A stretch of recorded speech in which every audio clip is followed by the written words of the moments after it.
Welcome to the Political Insider, where we analyze the news every day.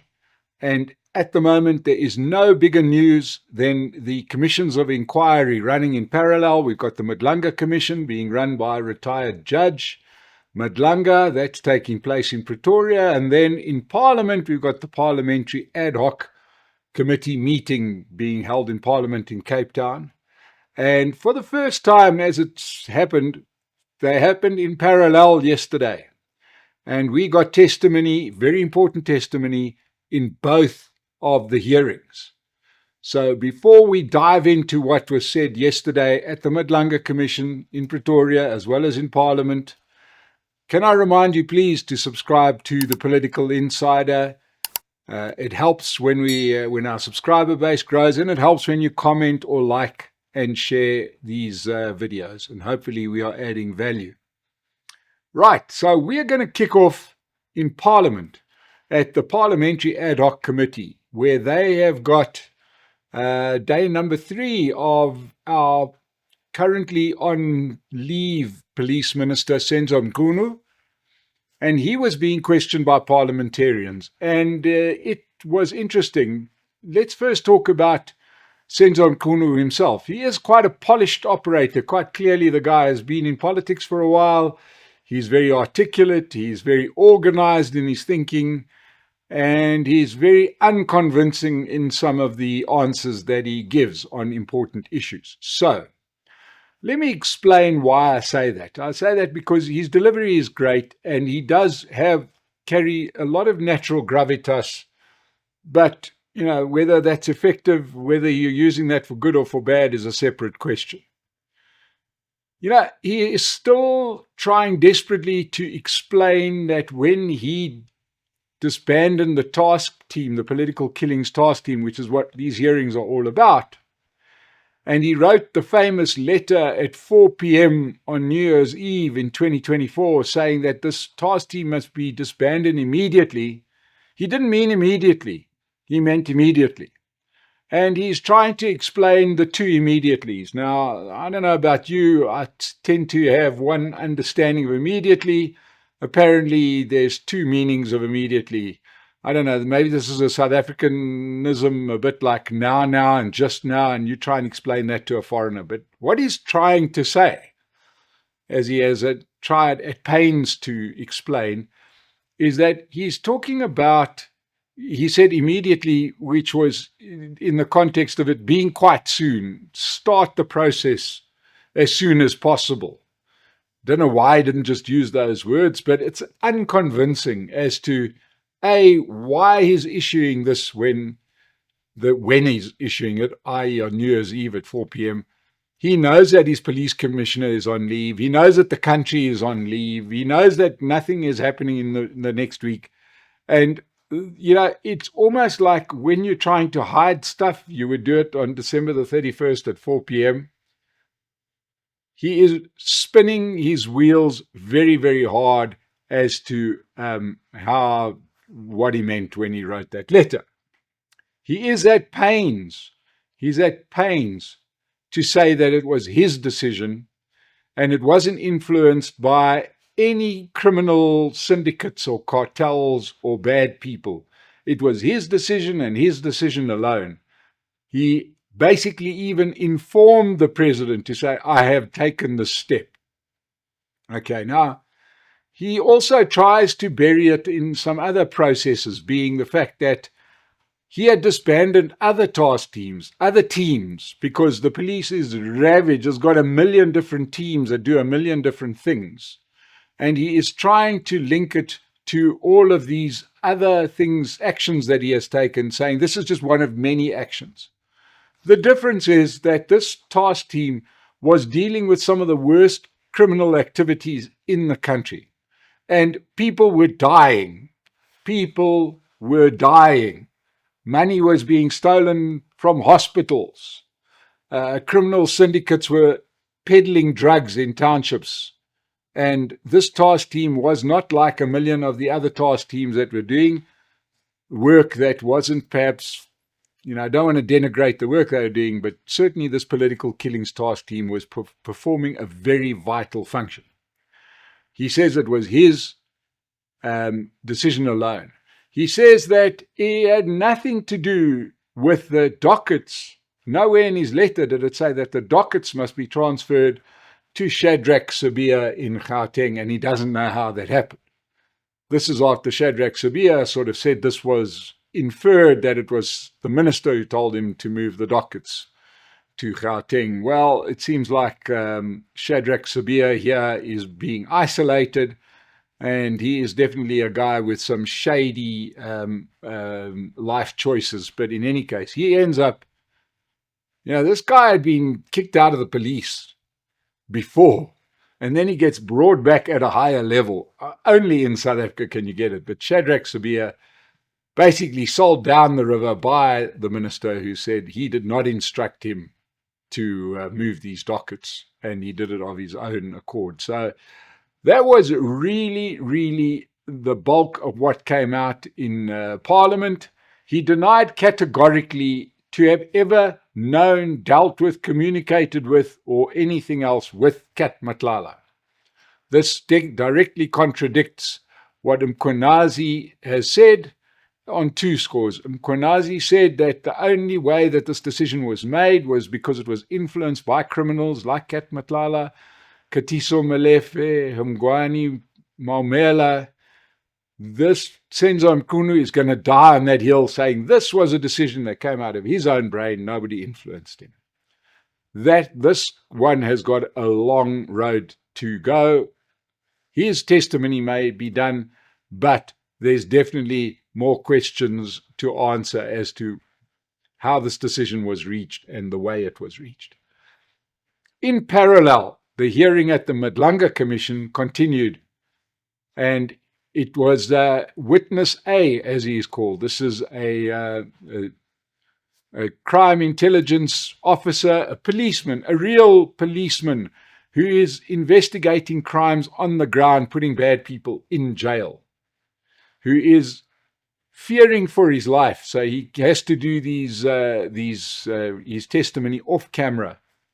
But he's the kind of guy that if you always got to put that rider in South Africa, because even the good guys are bad. But he seems to be a genuinely good guy. And if anybody should be a police commissioner, it should be a person like this, who is doing his job to the best of his ability, which seems to be quite a substantial body of work, and he's putting bad guys behind bars. And he had to say that he went into a great deal of detail about the farce that was the arrest of Senzo Mchunu, right? And Witness A was sent to arrest Senzo Mchunu, clearly one of the masterminds of these crime syndicates. Now, so far, we know that this Senzo Mchunu was involved in killing people because he had contracts at Transnet. We know that he was involved in the hospitals, stealing money from Tembisa Hospital at least, but probably all the hospitals. He was involved in the assassination of Babita Deokaran. We know that he's got mining interests in the northwest, which is coming out as a province where a lot of crime is expedited. Witness A was sent to arrest him. Later on, we're going to hear from Witness B, who was sent to arrest Senzo Molefe's nephew, whose name is Lucky Molefe, or as he might soon be known, Unlucky Molefe, who have absconded. The guy has done a runner. He was sent to arrest him, but the guy has gone. Lucky Molefe worked at Transnet in the procurement department, and clearly that's obviously how the scheme gets you. You put your own guys on the inside. But Witness A was sent to the Molefe house in a new crimeville called Sandhurst, the most expensive suburb in Gauteng, which houses the president, houses his former nephew Maumela. Everybody seems to be in Sandhurst, this real leafy place where you only hear birds chirping, but in the meantime, that clearly disguises the noises of crime being plotted. And he goes and he searches the premises to find that Molefe's got 7 cars lying around of Transnet tenders. And as they're doing this arrest of Molefe, along comes the Hawks at the same time. Who is head of the Hawks in Gauteng? Shadrack Sibiya. They arrive on the scene. They even have a helicopter flying around, quite clearly trying to disrupt what was going on. Right? Shadrack Sibiya even asks him what Molefe is being arrested for, and that the family of Molefe was very unhappy with his arrest. Now, criminals also have families, and by extension, their families aren't necessarily also guilty, but nobody's family is happy when you get arrested. So why the head of the Hawks should suddenly be concerned about the family of Molefe, a known criminal, is anybody's business, but who knows?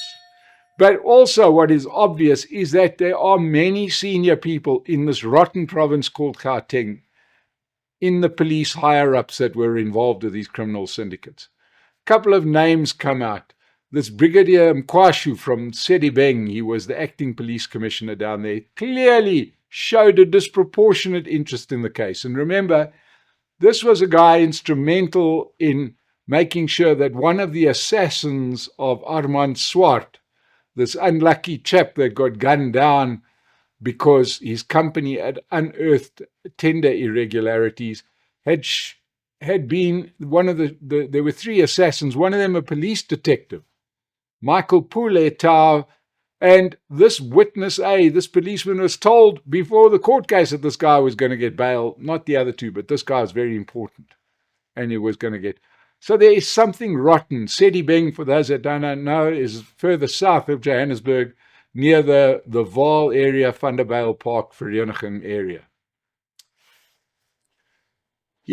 Witness A also disclosed that while Molefe was in prison, he was getting information leaked to him by the police officers while the guy's in prison.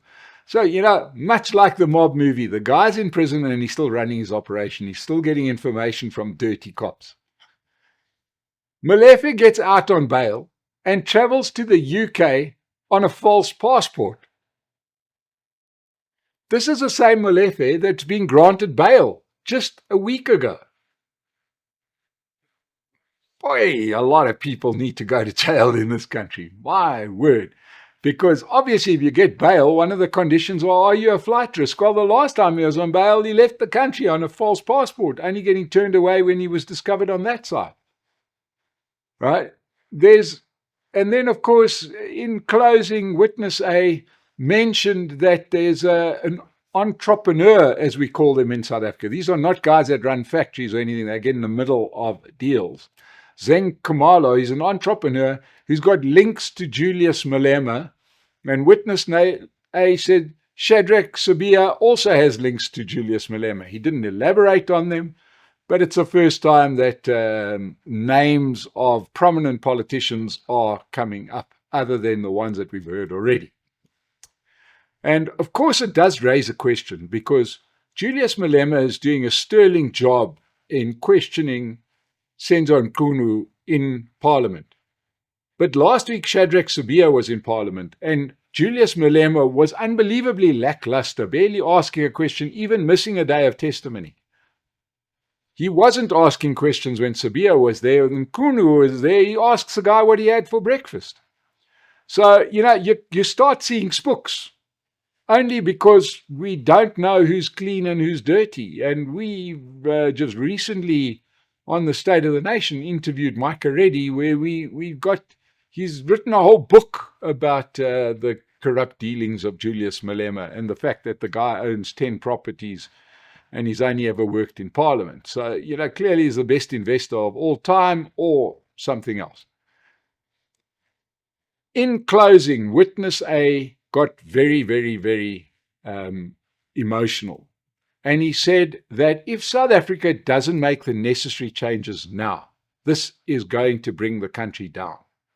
And he thanked Lieutenant General Nhlanhla Mkhwanazi for raising this issue and giving space for ordinary policemen to do what he's doing. Clearly, this guy is a patriot, and full power to him, and I hope he goes on to have a magnificent career, because he's the kind of guy that is doing exactly what we wish all policemen would do. But he said that for an ordinary cop, you just couldn't get this kind of traction if you were trying to fight crime, that what Mqashu has done. And now we've got 2 commissions looking into it. And let's hope that this leads to where we hope it leads to, which is the opening of the can of the worms, the cleaning up of the police, the better structure. I hope there's a political cost here, that the parties that are involved in this do not get returned to Parliament, and that for once and for all, people that are bringing the country down end up doing the time that they need to do. But while all this goes on, the country goes on. And because we want to stay with politics, there's something brewing in KZN. You know, there was an alliance put together within the KZN government to keep Mkhonto Wesizwe and EFF out of power. There's an alliance between the IFP, the ANC, the Democratic Alliance, as well as the one vote of the National Freedom Party, the NFP, which pushed them over the edge and gave them 41 seats out of an 80-seat parliament in KZN. It was always going to be a problem because the ANC and the IFP have had problems for years. It was very, this was done in the days after the elections where it still looked like unity was going to be the thing. Well, it didn't take long before those particular parties are turning on each other. Now, let me just remind you that the IFP, who have the most seats out of that coalition, have got the Premier of KZN, Tammy Ntuli. Like all IFP guys, he seems to be a nice enough guy, but for some reason they're always a little bit soft on misbehavior, let's put it that way. And the IFP helped to remove an ANC mayor in northern KZN of the Mkanyokudi district in northern KZN. I hope I haven't butchered that too badly, where they removed the ANC mayor, Sipile Mdaka. And the ANC are angry about this. And they are saying that they're going to put forward a motion of no confidence, and of course MK would vote with it, and so would the EFF, and that would remove that particular premier. The alternative is that they put this mayor back. We're not sure what it is that this mayor has done and why the IFP have moved to get rid of him, but there are rumblings. The ANC says that the IFP is an unreliable partner, which is rich coming from the ANC. But one could imagine that what we are starting to see, and these commissions are definitely moving things in this direction, is that because of these commissions and because of time and because the country is not doing well and because we're heading towards a local government election, we are going to see political movement. It's going to happen. We've got to keep our eyes on those provinces that are ruled by minority governments or coalitions. KZN, Gauteng, Mpumalanga, there's a few provinces where there is no majority party and they rule only because of coalitions that are held together. And as these elections get closer, we have a similar situation in metros. The rats are going to start deserting the sinking ship. It's going to get very, very interesting. We won't be 100% distracted by the commissions. We will always keep you in touch with this. Let's keep an eye on what's happening in KZN. Thank you for joining me. Make sure you subscribe to Political Insider. We'll see you again soon.